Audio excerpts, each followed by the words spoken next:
প্রিয় দর্শক, ডিমে প্রচুর প্রোটিন, কোলেস্টেরল রয়েছে, যেটা শিশুর নিউরন সিস্টেম সচল করে এবং শিশুকে মেধাবী করতে সাহায্য করে। দুধ একটা ফার্স্ট ক্লাস প্রোটিন, যেটার ভিতর all kind of protein, vitamins, minerals রয়েছে, যেটা ডিএনএ গঠন এবং স্ট্রাকচার সুন্দর করে। এই জন্য দুধ এবং দুধ জাতীয় খাবার শিশুর খাদ্য তালিকায় রাখবো। তবে 2 বছর পর্যন্ত শিশুকে সরাসরি গরুর দুধ খাওয়ানো যাবে না। বাদামে প্রচুর পরিমাণ ভিটামিন ই রয়েছে, যেটা শিশুর নিউরন সিস্টেম গঠন করে।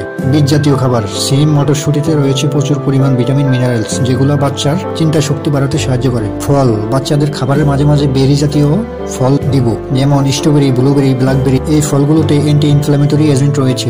এটি বাচ্চার রোগ প্রতিরোধ ক্ষমতা বাড়াতে সাহায্য করে। এতে বাচ্চার রুচি বাড়বে এবং বাচ্চা খেতে চাইবে। ওমেগা 3 সমৃদ্ধ খাবার, সামুদ্রিক মাছ, ক্যালসিয়াম সমৃদ্ধ মাছ, কাতাল মাছ, ইলিশ মাছ, এগুলো মেধা বিকাশে সাহায্য করে। আয়রন এবং জিঙ্ক সমৃদ্ধ খাবার, আয়রনের অভাবে শিশু কম বুদ্ধিসম্পন্ন হয়। এই জন্য আয়রন, জিঙ্ক সমৃদ্ধ খাবার বাচ্চাকে দিব, যেমন মুরগির কলিজা, গরুর কলিজা ইত্যাদি।